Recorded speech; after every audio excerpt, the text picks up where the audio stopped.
Good morning, Cheryl. How are you? I'm just fine. Assalamu alaikum, my Wa brother. alaikum salam. Mm-hmm.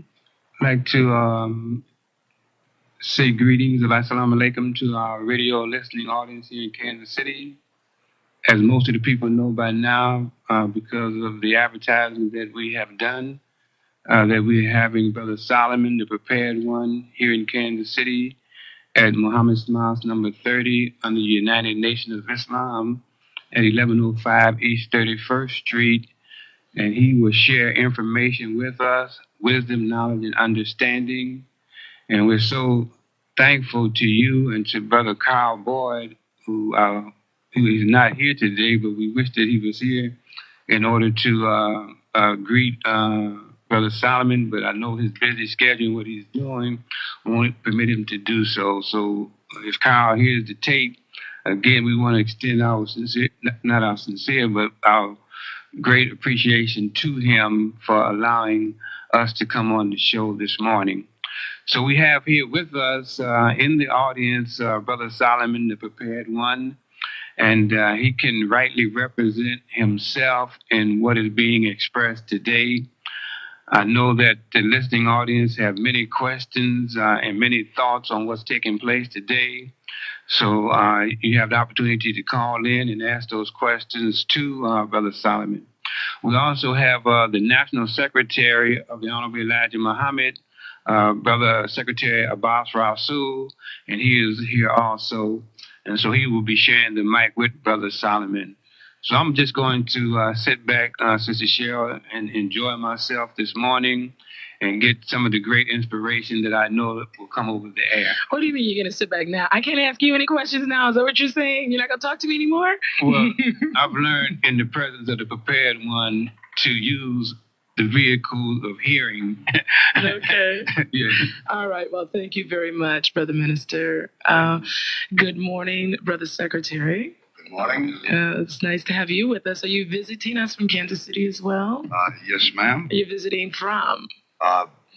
The Washington, D.C. area, in fact, in Fort Washington, Maryland. Oh, my. Is this your first visit to our fair city? No, ma'am. I had the pleasure of accompanying Brother Solomon on his first visit to Kansas City. I see. And since that time, I've been back twice. I think this is my second. Mm-hmm. And of course, it's an honor and a pleasure to come into Kansas City with the Minister for the United Nations of Islam, serving the people as well as he is, and especially to be able to accompany Brother Solomon as he shares with the people of the Kansas City area that which they must know. You said shared with the people, and I'm going to get to Brother Solomon in 1 second, but can you give us a little bit of information on people that want to hear Brother Solomon? When and where are the particular services? Yes, ma'am, I can do that. Thank you.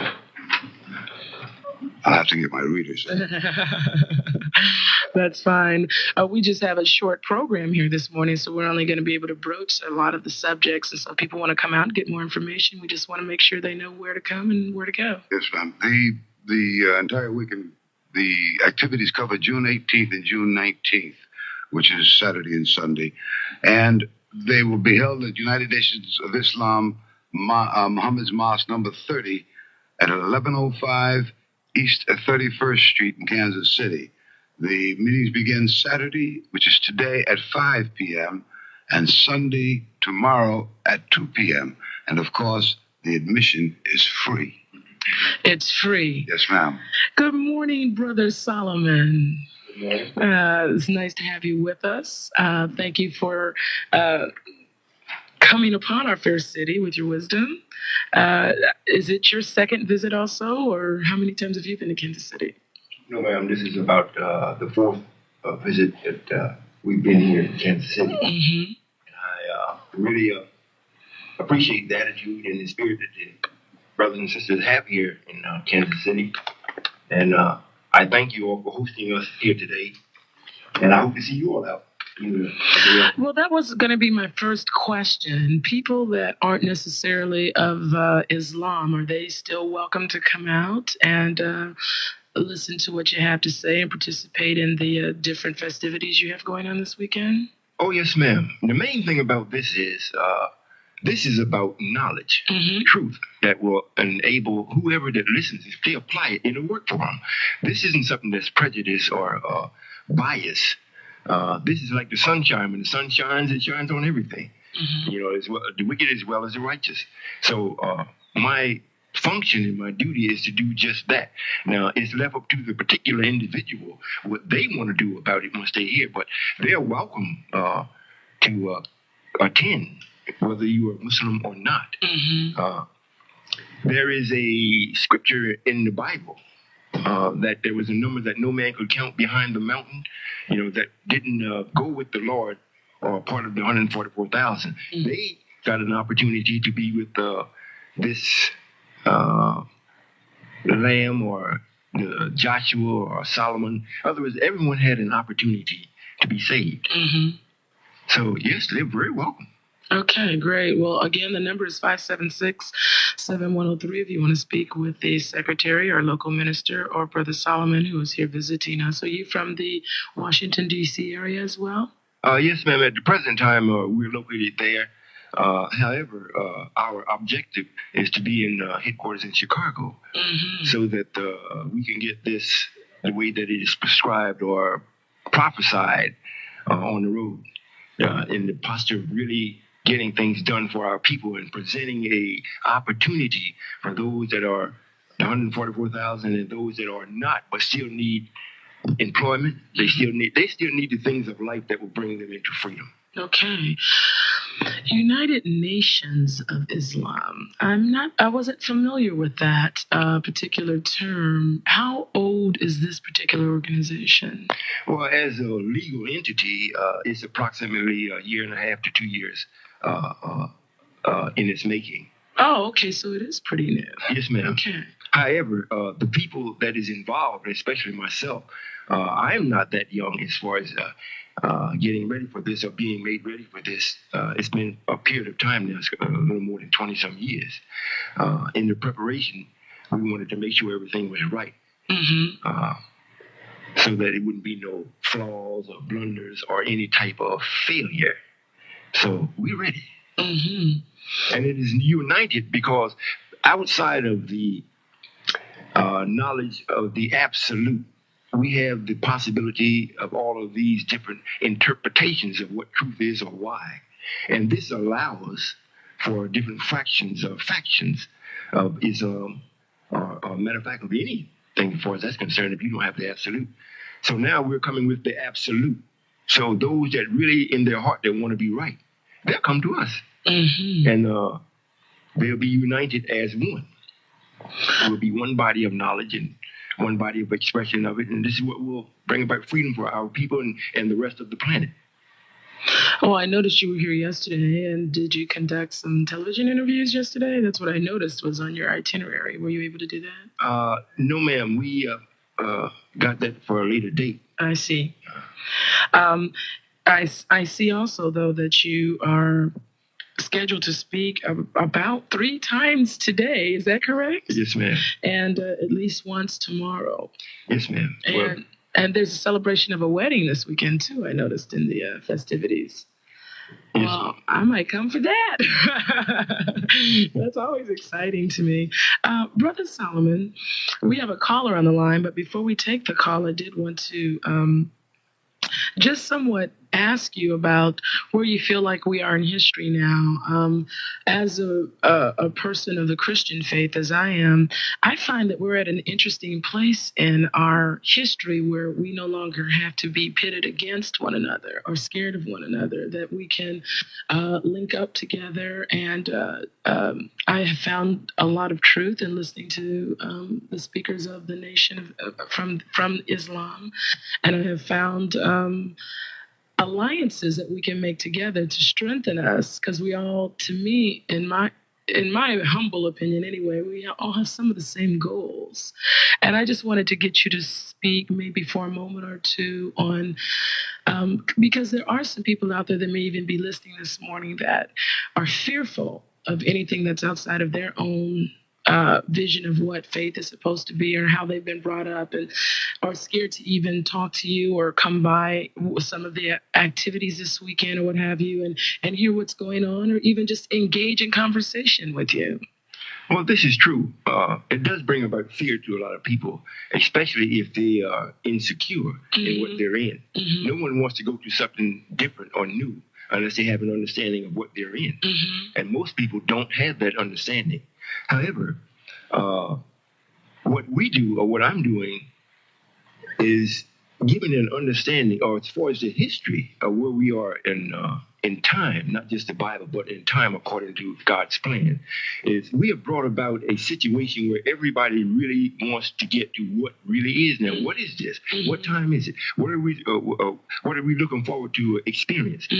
God has brought about, or Allah has brought about, a situation where everyone is really looking for Him now. It's not like they're just looking for Him in the Word. It's got to be something more than that. I agree. Now, in the looking, when absolute truth is presented to the person, if you're truly looking, this is what you will accept, the truth of it. Not me as a person, not your pastor, not no minister. It will be the truth of what's being presented, and it has to be in harmony with the time. And the time demands that you start to be right now. Now, nature itself is rejecting anything that is false. Now, and the highest expression of nature is the human being. So if Allah has made the human being uncomfortable in what He has had, now this sets a precedent for me, or the person that is coming with the absolute. So once you hear the absolute, the first thing it does is give peace to your mind. In other words, it justifies what you know or don't know, and brings you into a situation or into the grace or the circle of protection of Allah. And this way, it's not a thing about, well, all of us, all of us have some good, and we come together and we do put our good together and see what it produces. That's a good analysis in the absence of the absolute. What one will do after they come into the knowledge of the absolute, they will take what they have and weigh it and see.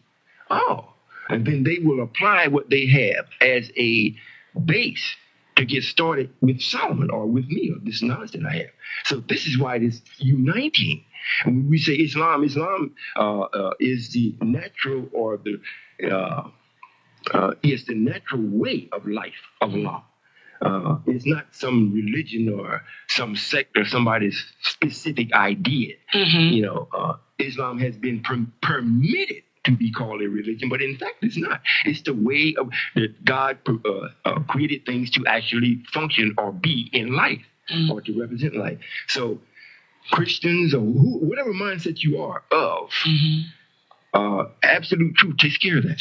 Well, as you talk about this absolute truth coming down over the years, I guess that's what I'm trying to get at, that because that there was so much untruth out there, we were going like this away from one another. And as we come into truth and real knowledge together, it seems to me that we are coming more together in dealing with what's going on. Well, this is, the language that is coming together.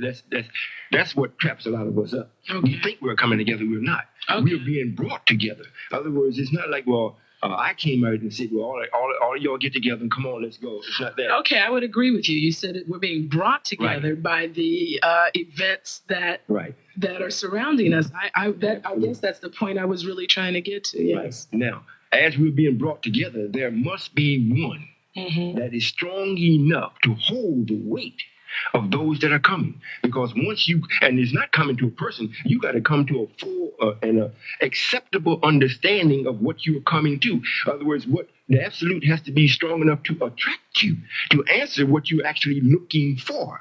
Now, this is why I'm in time. I'm on time. It's already prophesied that at this time, this one would come or be, and one book in the Bible is called Joshua, next is called Jesus Christ, he's called the Lamb, he's called the Son of Man, he's called Solomon. But at this particular time in which is being played out, the best title for this person is Solomon, because I'm actually, my strongest effect will be with those that have a foundation of what I'm doing, and those were the ones that were under the messenger's teachings and got somewhat of an understanding of it before the messenger passed. So that's why we say I'm gathering Elijah's, or the 144,000. This is also in scripture also, that the Lamb gathered the righteous. Now the righteous is not it's not like it's scattered all over. We got some in all different type of churches and whatnot. It's not that it's not righteous people there, but it's specifically denotes that there is a certain number.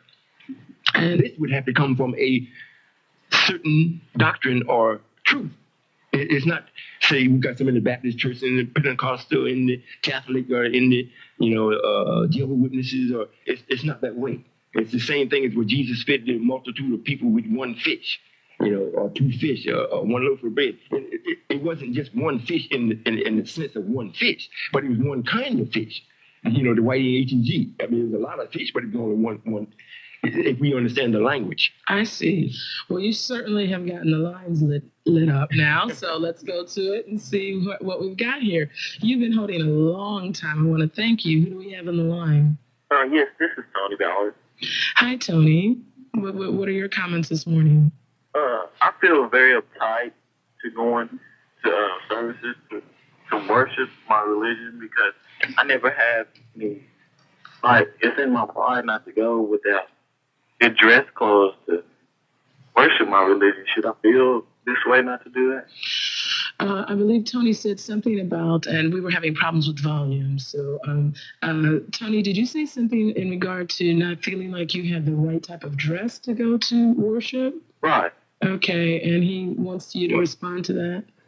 Yes, ma'am. I think he was saying that should he feel guilty if he's not properly dressed, or as what most people would say, how they would dress going to service. No, you shouldn't feel guilty. What one does, you move according to your knowledge. If you have no knowledge, well, you feel what you have is good enough. And when you go to the church or go to an institution, you expect to receive from that which will elevate you. And as you elevate it, well, your elevation will cause you to do different. Now, with us, when you come to any of our gatherings, you wear what you have that is convenient for you. Once you start to understand, your own understanding will tell you and dictate to you what should be worn. I see, but we won't be turning anybody away that shows up in clothes that aren't of the latest fashion or of...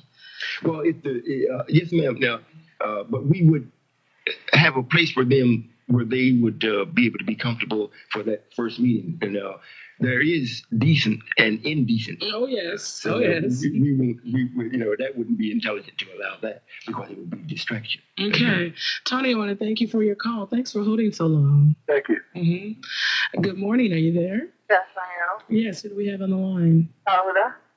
Would you say your name again? Auda. Okay, thank you for your call. What are your thoughts this morning? Okay, I have a question I'd like to ask. What is the difference between the United Nations of Islam and Islam, the nation of Islam? She wants to know the difference between the United Nations and the Nation of Islam. Well, the Nation of Islam is an entity that has repeated the message from the messenger. And to keep the ones that was under the messenger's teaching, to bring their spirits back up, going through this period of night when the messenger passed from among us from 1975 to 1990. Mm-hmm. Now, that entity has served its purpose, and this is why it is no more standing out from any other church or organization. It's like now one of the guys. The United Nation of Islam is actually coming in with a knowledge and an understanding that actually takes the leadership, because this has to be led. You have to be led to God. You just can't come. So, and the only way you can be led is through knowledge, not someone take your hand and lead you. You have to be led through your ideas and your thoughts, and they have to be right. So is your... Tell me if I have this understanding correct. The Nation of Islam served its purpose for its day, and the United Nations of Islam is trying to take the organization into the future. Is that? Not just so much for the future, but to get an understanding now and start the building so that people can have something that is tangible, something that they can show that they are truly independent, where they can have a place where they can exercise their own creative ability, like you just said about your son. After he has shown to this system and to you as his parents and the other people that he's a thinker, he can think. But then if we don't produce what we're supposed to, according to Scripture, who is he going to lend his thought power too. Right. It's to the same wicked system that's here. And we can't blame him because we as a people haven't did anything for our people to exercise their brain power with. So this is what the United Islam is doing. It is bringing about a platform for the house of God or the house of Allah to be built. And now remember, Solomon's duty was to build the house of the Lord. This means that the house is to exude intelligence, not just to have a house for him to come and stay in. You don't need that. Mm-hmm. Now, it don't mean that Solomon did it himself. He orchestrated it. But the people that came to help him, these were the ones such as your son, the thinkers. But in order for you to think creative, you've got to be free. You cannot be bound up, enslaved, or locked up and come up with any type of creative thinking because your thoughts is always on, how am I going to get free? And in between those thoughts, you may come up with a few things once in a while, but even when you come up with it, our enemy takes it and prophesies from it. Okay. Oda, does that help you? Where is the address where you met again today? The address of the festivities is 1105 East 31st Street, and there are things going on all day, starting at 9 a.m. this morning. There's another event at 1:30 p.m., and then there is a 5 o'clock meeting. I'll be there at 5. You'll be there at 5 this evening. Yes. Okay. Thank you, Iota, for your call. Okay. We're going to have to take a break right now, and we'll be right back with more of Brother Solomon. For those of you who have just tuned in, we are joined this morning by Brother Murad Kareem, who's the local minister of the United Nation of Islam Mosque number 30, located at 1105 East 31st Street here in Kansas City, Missouri. And the United Nation of Islam Mosque is sponsoring a host of events this weekend featuring Brother Solomon, who is here with us from the East Coast to spread his knowledge and wisdom amongst the local peoples, the local folk of the mosque and of Kansas City in general. They want to invite everybody in the listening audience to come out and hear what's going on, hear what they have to say. Challenge them if you would like. Come out and just hear what they said is some real truths for us moving into the future. We also have the National Secretary with us. Am I correct in your title, Brother Rasul? He's visiting with us as well from the Washington, D.C., Maryland area. We have some calls that came in during the break. One particular lady's been holding through the break. Good morning. Are you still holding? Yeah. And what is your first name? My name is Keisha. Keisha, thank you for holding, and go ahead with your question. Okay, I have a question. It's a two-part question, sort of. First of all, okay, you're here to make us aware of these truths. What are these truths? Basically, the only thing that a religion, so to speak, is supposed to do is to teach you about your Creator. What are you teaching about your Creator? You're talking about God and the Lord. These are titles, German and English titles, respectively. You're from the Nation of Islam. What type of truth are you teaching? Are you teaching people about their Creator, how He actually is and really exists? Yes, ma'am. But mainly what I teach is the laws and principles of creation. I said mainly what I teach is the laws and principles of creation. That excludes a person, so that is directly about Allah. And what He's doing and has done. Okay, what are these laws that you're speaking of? Truths that don't change, that has been changed, that has been in motion from the very beginning of time or beginning of His existence, from creation. Okay, now, is this about race or is this about a people? No, ma'am. It's truth. It's not about no person. Okay, and you keep saying truth. What is this truth that you're speaking? I'm not trying to put you on the defensive, but, I'm listening to you.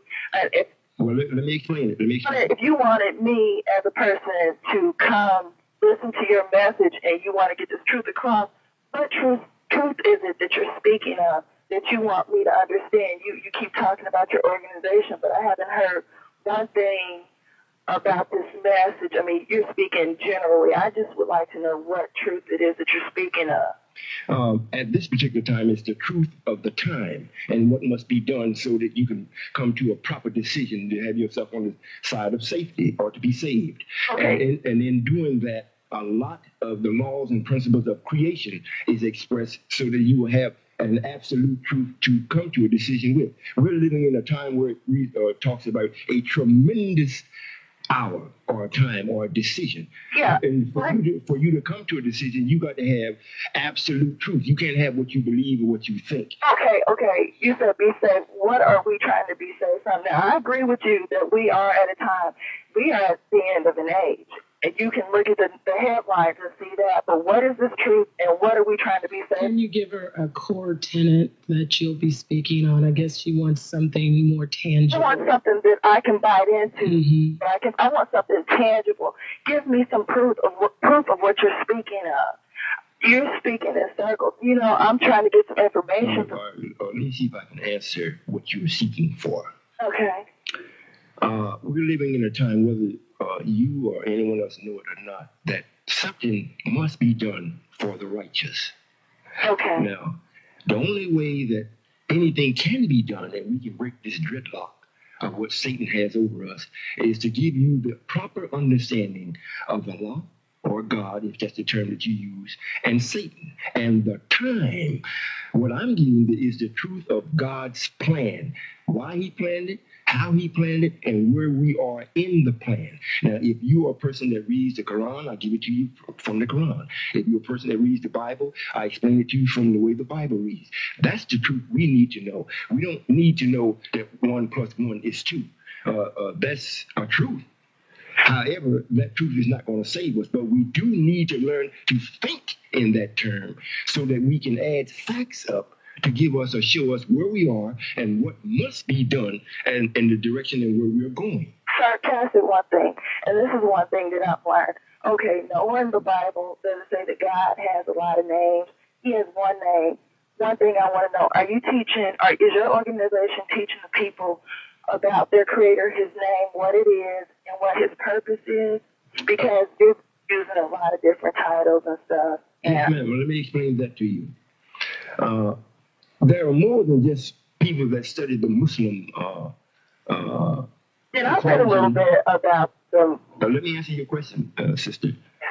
Since it's more than just you or I here, as people of all different type of religious persuasions, they call their God by different names. So there's not, see, in the Bible it says there should be no division among them. There is one truth.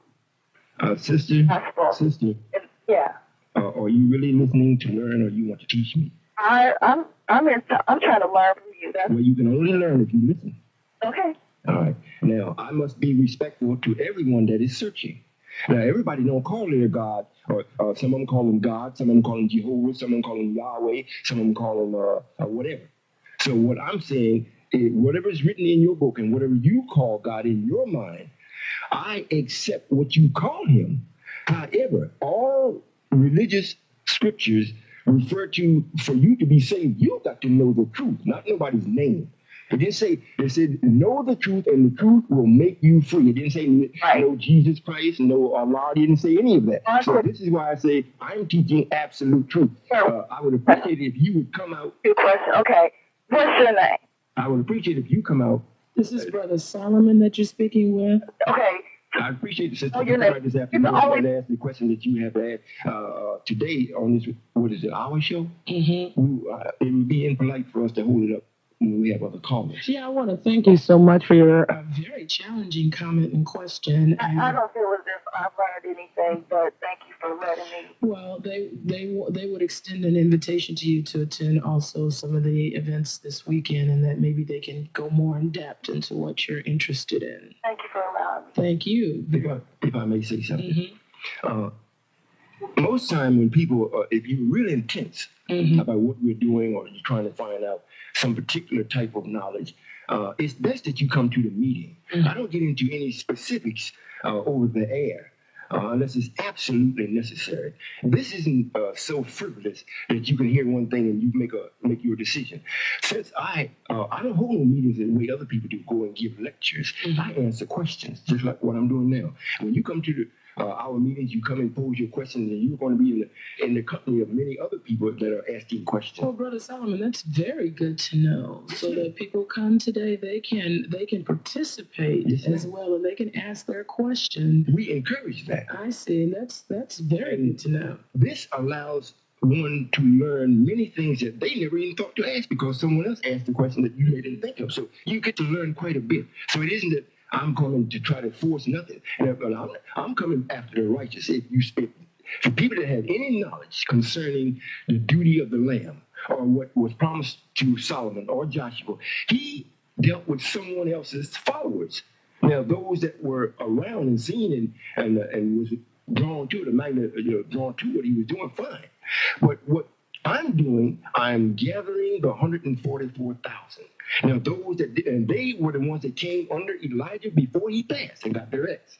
Now, those that did not come under Elijah, they hear this and see what we're doing. Yes, they can come and participate and learn while they're doing it.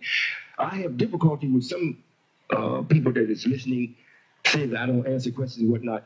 I'm speaking to people that have already a base. If you didn't come under the messenger seat, you don't have no base. Mm-hmm. So this is why it's good for you to come and sit in on the meeting so that you can listen and collect whatever your thoughts together while you're listening, and then come and pose your question. I give understanding to what you already know. Okay, Minister Kareem, I know I wasn't supposed to talk to you anymore, but will there be tapes available of what goes on at the meeting this evening in case folk aren't able to come out? Yeah, absolutely. Immediately after the meeting, the tapes will be available, and we don't try to make a profit off the tapes. The tapes at a very reasonable price. And so those who attend, if you want to take a tape to someone else to share the information or to even enjoy it later on, those tapes will be available after the 5 o'clock meeting and also after the 2 o'clock meeting tomorrow afternoon. Well, that's good to know, too. Thank you for answering one more question for me. Our lines are very, like I said, very much lit up. So let's take another call. Good morning. Are you still there? Good morning.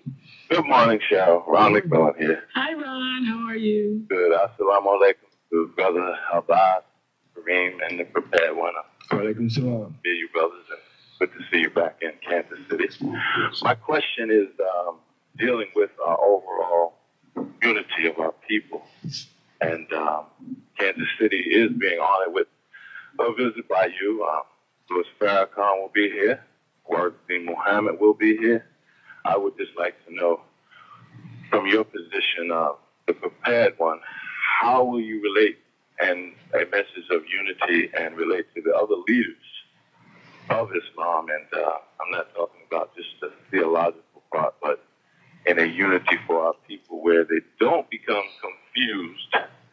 Because if you're not really studying religion and the movement, a lot of people don't know the difference between the United Nations of Islam, the World Community of Islam, Louis Farrakhan, Nation of Islam. How will we come together?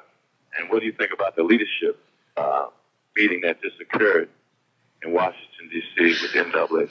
That's a wonderful question, and we'll get Brother Solomon to respond. Well, what I'm doing, I'm not going after anyone except what I said, the 144,000 and those that want to the truth. What I have to do and must do, I must present the truth in such a way that it is absolute. This allows the person from their own intelligence to accept it or reject it. I'm not to make nobody do anything. This is what now, if they want to come and actually join with us or be with us in expressing that, they have the right to do that. The leaders and their followers.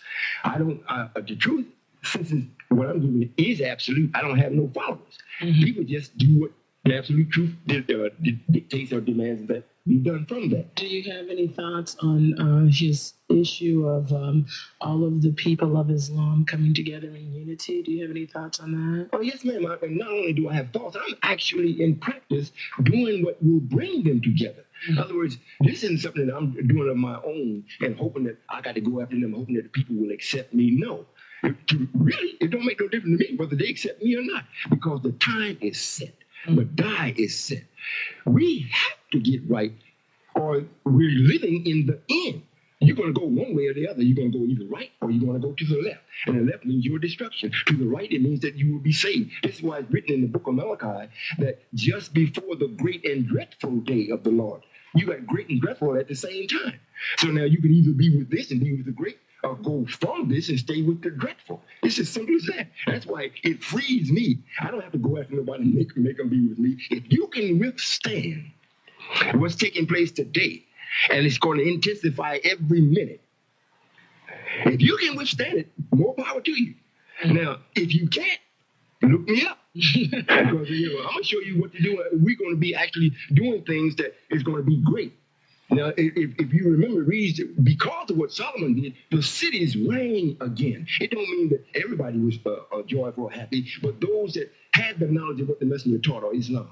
And they had it to a degree that nobody could do nothing with it. Mm-hmm. Now, after the messenger passed and Warren Dean came up and Minister Farrakhan, these were fractions. And Warren Dean was attested to the ones that came under the messenger. Now, both of them have outlived ran its course. It can't do nothing for the people. It's gone as far as it can go. So by calling yourself United Nations of Islam, are you trying to bring everybody back under one? What I'm doing, yes, ma'am, it will bring them. Mm-hmm. Now, if they want to come, they will come. Mm-hmm. In other words, I'm not doing something just so I can unite them. We're calling it this because there's so many fractions. Mm-hmm. But we could just say the Nation of Islam, because that's exactly where I'm going to be, in the Nation of Islam.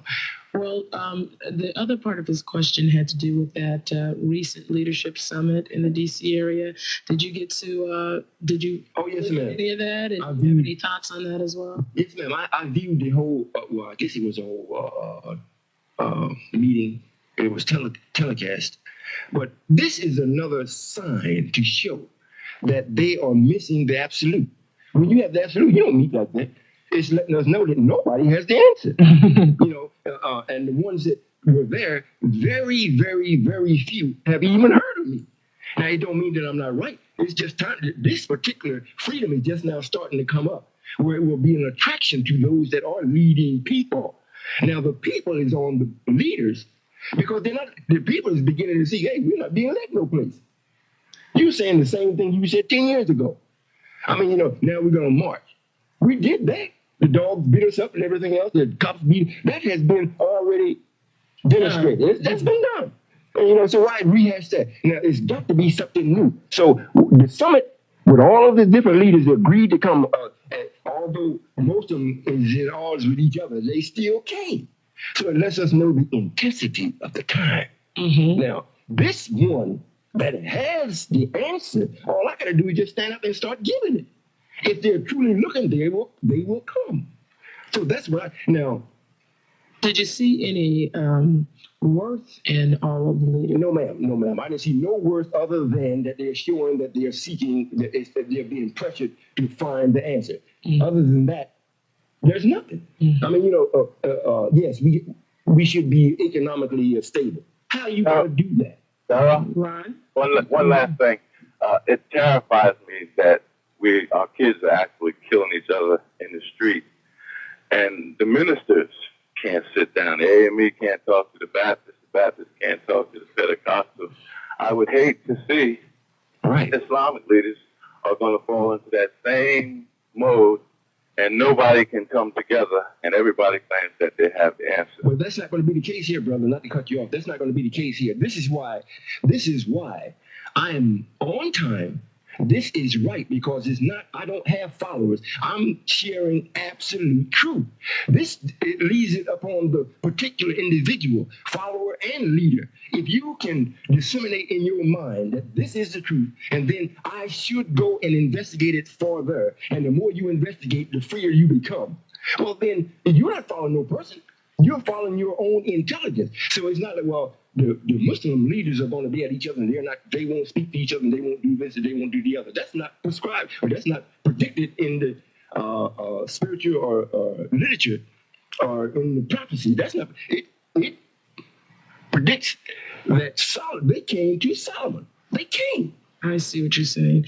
Brother Solomon, in your absolute truth, are there answers to some of the concerns that, say, Brother Ron has of our kids killing each other in the street? Oh, yes, ma'am. Yes, ma'am. Absolutely. Number one, they need something to do with their mind. That's number one.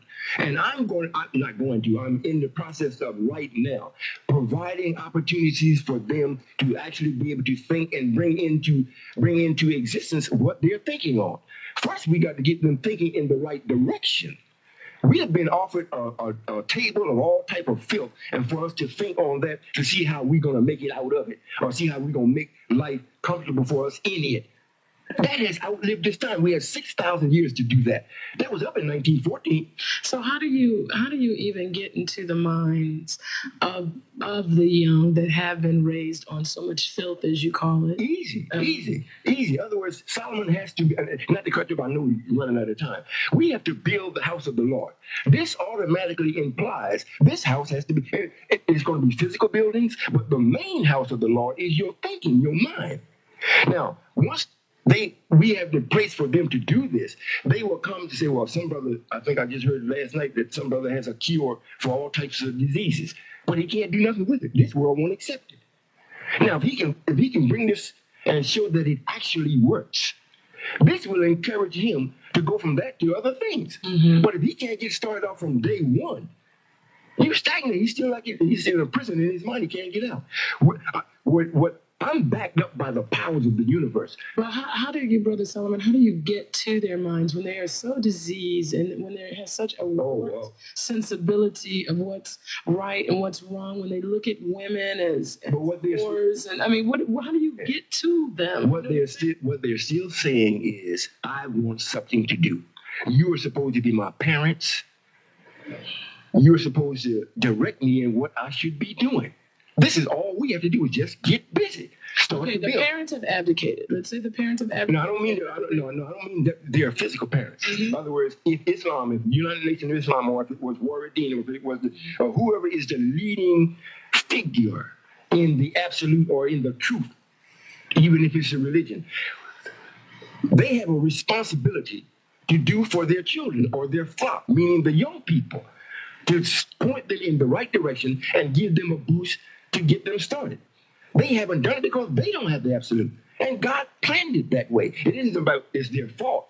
They would be faulted if once they seen what I'm doing and then they refused it and encouraged their people to turn away from it. Then they will be held at fault. But the ones that's killing each other now, when they see, even listen to what I'm talking about now, I speak independent because I am independent. And my independence, I'm not independent just to be independent for me. My independence must spill over and mushroom for all of those that want to be. But you can't be independent if you don't have no knowledge. You see, even if you only have knowledge and know how to lay bricks, we need buildings built. Now, if the bricklayer is going to come and do it and he does it righteously, then his mind will start to generate and he can think of other things to do. And it will be an attraction. I'm not going after the youth. I'm just going to be what I am and they will see what I'm doing and they will come to this. And I keep saying will. They're already coming. And I haven't even got what you say stepped into the nation. I actually I'm building the minds. They have already started to come. That's from Morris Dean's camp, from the minister's camp. And we have quite a few people coming there so happy. They start breaking down and crying right on the spot. They're so happy. I noticed in even the entourage you have with you this morning, you have some very young brothers with you. Ron, I want to thank you so much for your question. I'd like to bid everybody peace and much success. And I will get with you another time to pursue this. Thank you, brother. Come out. Okay. Thank you very much for your call. Oh, my goodness, you've been holding a long time. Are you still there? Yes. Thank you so much. Who do we have with us? Shannon Moore. Hi, Shannon. Hi, how you doing? Just fine. Go right ahead. Brother, I have a question for you concerning, I believe his name is Clay Muhammad, who was shot in the assassination attempt. Oh, the brother that was shot in the, I believe, the foot a couple of weeks ago? Right, Brother Clee. Mm-hmm. Really, it's just a comment. And I wanted to apologize for the young lady who called earlier in an attempt to, I guess, baffle you or I don't know what you want to call it. But I think one of the problems in the black community is a lot of people don't realize that when you're dealing with the Bible and the study of religion, you have to take it further back, dealing with Christianity and everything and study theology. That's right, brother. There's a lot more going on with what happened in the past and what's going on in the future. I was just curious to know that the brother doing okay, and I think that it's a tragedy that the media portrays the Nation of Islam as such a bad entity. I think that you brothers do a great job in uplifting young black men and trying to hold together the black community. I just really wanted to thank you for coming on the air and saying what you have to say.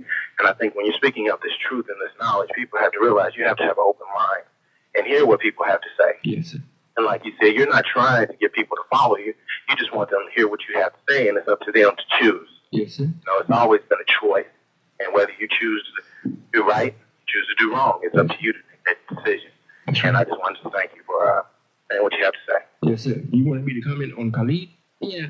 Mm-hmm. Yes, sir. He basically wants to know if you know how he's doing. And I thank you for your call. Well, the last report I received that he was doing very well. We got some literature, some tapes of prior meetings that I had to him. And from what I can understand, that he's someone that enjoys it.